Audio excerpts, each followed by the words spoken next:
Hello students. तो चलिए आज हम देखने जा रहे हैं linear differential equation with constant coefficient. तो linear differential equation with constant coefficient में सबसे पहले हम लीनियर डिफरेंशियल इक्वेशन मतलब क्या है समझ लेंगे। जैसे हमने देखा था लीनियर डिफरेंशियल इक्वेशन यानी क्या होता है, जैसे इसको हम शॉर्ट फॉर्म में एलडी लिखते हैं। तो लीनियर डिफरेंशियल इक्वेशन यानी क्या होता है, उसमें उसका जो डेरिवेटिव है, तो डेरिवेटिव की डिग्री वन होना। जैसे यहाँ लिखेंगे derivative of degree is one, and जो उसका डिपेंडेंट वेरिएबल है उसकी भी डिग्री वन होना। And dependent variable dependent variable dependent variable ठीक है। तो डिपेंडेंट वेरिएबल कितना होना, उसका भी degree, the dependent variable of degree is one. ठीक है, तो दोनों में डिग्री वन होना, उसी को हम क्या कहेंगे, लीनियर डिफरेंशियल इक्वेशन कहेंगे। जैसे जैसे डिफरेंशियल इक्वेशन में जिस जिस डेरिवेटिव की डिग्री वन हो और उसका डिपेंडेंट वेरिएबल उसका भी डिग्री वन हो, तो उसी को हम क्या कहते हैं, लीनियर डिफरेंशियल इक्वेशन कहेंगे। ठीक है, अब बात करते हैं कांस्टेंट कोएफिशिएंट की। ठीक है, तो कांस्टेंट कोएफिशिएंट यानी क्या होगा, कांस्टेंट कोएफिशिएंट। ठीक है, तो कांस्टेंट कोएफिशिएंट यानी क्या, जिसके सारे डेरिवेटिव्स और जो उसके डिपेंडेंट वेरिएबल है उन सब में उसका डिपेंडेंट मतलब जो डिपेंडेंट वेरिएबल के कोएफिशिएंट है, अगर उनका कांस्टेंट, उसे कहा जाता है, मतलब उसी को क्या कहेंगे, जैसे कांस्टेंट कोएफिशिएंट यानी क्या, जो अगर मान लीजिए हम किसी भी इसका डेरिवेटिव फाइंड करते हैं, तो जो डेरिवेटिव है उसका डिपेंडेंट वेरिएबल जो रहेगा, उस डिपेंडेंट वेरिएबल का कोएफिशिएंट अगर वो कांस्टेंट है, तो मतलब उसको उसी को हम क्या बोलेंगे, linear differential equation with constant coefficient बोलेंगे। ठीक है, तो चलिए अभी उसका हम कुछ स्टैंडर्ड फॉर्म देखेंगे। ठीक है, तो बढ़ते हुए टॉपिक की ओर। तो क्या है, सबसे पहले standard form of linear differential equation. ठीक है, तो यहाँ स्टैंडर्ड फॉर्म देखेंगे, standard form of linear differential equation with constant coefficient with constant coefficient. ठीक है, तो देखिए the standard form of linear differential equation with constant coefficient, इसमें सबसे पहले उसका जो स्टैंडर्ड फॉर्म है देखेंगे, तो इसमें क्या बोलेंगे, the nth order of linear differential equation. तो क्या बोलेंगे, the nth order of linear differential equation is written as. तो उसको कौन से फॉर्मेट में लिखेंगे, जैसे मान लीजिए ए ज़ीरो इंटू क्या आएगा यहाँ पे, d to the power n y upon d x to the power n plus a one d n minus one y upon d x to the power n minus one plus a two d n to minus two y upon d x to the power n minus two plus up to so on and plus क्या रहेगा, a n minus one into d y upon d x plus क्या रहेगा इधर, a n y is equal to q. ठीक है, तो इसको बोलेंगे इक्वेशन नंबर वन। जैसे हमने यहाँ पे देखा a zero into d n to the power d n y upon d x to the power n plus a one d n minus one upon y upon d x to the power n minus one plus a two into d n minus two y upon d x to the power n minus two plus up to so on plus a n minus one d y upon d x plus a n y is equal to q. इसी को हम equation number one बोलते हैं। ठीक है, और उसको हम और एक स्टैंडर्ड फॉर्म में इस तरह से भी लिख सकते हैं, जैसे मान लीजिए इसमें जो y है वो उसको कॉमन लेंगे। ठीक है, सो और वी कैन रिटर्न है, जैसे यहाँ मैं बोलूँगा, और इसको किस फॉर्मेट में लिख सकते हैं, मान लीजिए इसमें y अगर कॉमन लेते हैं तो क्या आ जाएगा, a zero d n upon d x to the power n plus a one dn-1 upon dx to the power n-1 plus e2 dn-2 upon dxn to the power -2 plus up to so on plus कितना आएगा यहाँ पे an-1 D upon d x, ठीक है, plus an, और इसमें से y को कॉमन लिया इज इक्वल टू q, ठीक है। उसी को हम क्या बोलेंगे, इक्वेशन नंबर 2 बोलेंगे। देखिए जैसे इसमें क्या किया हमने, सिर्फ y को कॉमन लिया है, ठीक है। अब आगे क्या होगा यहाँ पे, जैसे यहाँ पे बोलेंगे वेयर,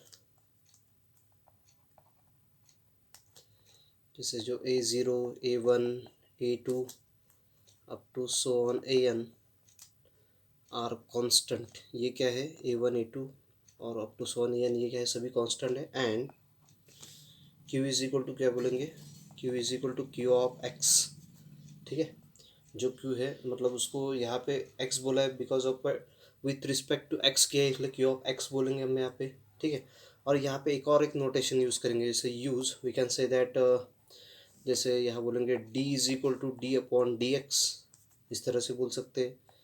अगर मान लीजिए डी स्क्वायर है तो क्या बोलेंगे d2 upon d x square, अगर डी क्यूब है तो d3 upon d x cube, ठीक है, अप टू सो ऑन क्या बोलेंगे, अगर d की पावर n है तो यहाँ लेंगे dn upon d x to the power n, इस तरह से, ठीक है। देन यहाँ पे क्या बोलेंगे, देन इक्वेशन 2 बिकम्स, ठीक है। तो इक्वेशन 2 को फिर से लिखेंगे, इक्वेशन 1 जो है यहाँ पे है, तो अब जहाँ पे d अपॉन डी एक्स है वहाँ पे d डाल दीजिए, तो क्या मिलेगा मुझे यहाँ पे मिलेगा a0 d plus a1 d to the power n-1 plus a2 d to the power n-2 plus up to so on plus an-1 into d plus an, ठीक है, into y is equal to q, ठीक है। और इसको बोलेंगे हम equation number 3, ठीक है। देन जैसे अगर ये पूरी टर्म है इसको हम एफ ऑफ डी बोलेंगे because of a0 d plus a1 d to the power n-1 plus a2 d to the power n-2 plus up to so on plus an-1 into d plus an, इस term को हम बोलेंगे F of D, ठीक है। तो इस तरह से इसको क्या बोलेंगे आगे, f of d into y is equal to q, ठीक है। और इसको हम बोलेंगे इक्वेशन नंबर 4, ठीक है। नीचे लगे तो रीजन मेंशन करेंगे, where d is equal to d upon d x, and अगर कभी 1 अपॉन डी अगर लेते तो उसको क्या बोलेंगे हम, इंटीग्रेशन ऑफ डी एक्स, ठीक है। तो यहाँ नीचे रिमार्क लिखेंगे, जैसे यहाँ पे जो स्टैंडर्ड फॉर्म लिया है हमने इसका, linear differential equation with constant coefficient, ठीक है। तो यही standard form f of d of y is equal to q, यही इक्वेशन हम जैसे जब एग्जांपल देखेंगे उसमें यूज़ करेंगे, ठीक है। तो चलिए अभी उसमें एक रिमार्क लिख के देंगे और रिमार्क के साथ हम आगे बढ़ेंगे। तो रिमार्क क्या होगा, इसमें रिमार्क 1 देखेंगे, जैसे हम बोलेंगे if q is equal to 0, मान लीजिए इक्वेशन है और q इज इक्वल टू 0 आया, देन क्या बोलेंगे, then equation 4 of d it's called homogeneous,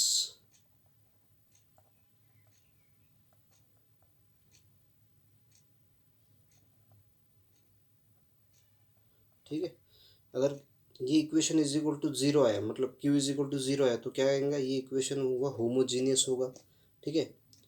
homogeneous of L D बोलेंगे, लीनियर डिफरेंशियल इक्वेशन, ठीक है। सेकेंड थिंग क्या रहेंगी, if q is not equals to 0, then equation 4 of d, उसको क्या बोलेंगे हम, उसको बोलेंगे non homogeneous of d, it's called non homogeneous of L D, ठीक है, इस तरह से बोलेंगे। चलिए इसी पे एक एग्जांपल लेंगे, जैसे यहाँ पे उसका एग्जांपल क्या रहेगा, जैसे मान लीजिए एग्जांपल तो एग्जांपल के तौर पे हम लिख सकते हैं यहाँ पे जैसे d square plus twice d plus 3 into y is equal to sine x. ठीक है, ये इस तरह एग्जांपल हो गया। मतलब ये जो अपना f of d into y, मतलब f of d is equal to this term into y, और क्यू इज इक्वल टू यहाँ क्या होगा साइन एक्स। मतलब ये standard form of linear differential equation with constant coefficient के हिसाब से हुआ है। ठीक है, और एक एग्जांपल अगर कभी लिया जाए यहाँ पे तो उस फॉर्मेट में अलग फॉर्मेट मिलेंगे। जैसे मान लीजिए d cube y upon d x cube plus 4 d⁴ upon क्या आएगा यहाँ पे, सॉरी d⁴ प्लस 3 3 और यहाँ पे जैसे इज इक्वल टू e⁻²x। जैसे अभी अगर कभी मान लीजिए इस फॉर्मेट में यहाँ पे अगर हम y कॉमन लेते हैं, ठीक है, तो मैं एक स्टेप और बढ़ेंगे यहाँ पे। जैसे d³ upon dx³ plus 4 d⁴ upon dx⁴, ठीक है, plus thrice d upon dx into y is equal to e⁻²x। तो इसी फॉर्मेट को भी हम linear differential equation with constant coefficient बोल सकते हैं। ठीक है, तो इस वीडियो में सिर्फ हमने standard form of linear differential equation with constant coefficient देखा है। ठीक है, तो यहाँ पे वीडियो काफ़ी लंबा बनेगा, इसलिए अगले वीडियो में हम इसका जनरल सॉल्यूशन, उसी को हम कंप्लीट सॉल्यूशन भी बोलते हैं, वो देखेंगे। साथ ही साथ उसमें जो जनरल सॉल्यूशन में अपने को कॉम्प्लीमेंट्री मतलब C F plus P I, जैसे यहाँ पे अपने को एक मतलब उसका जनरल सॉल्यूशन मिलेगा जैसे y is equal to something C F plus P I.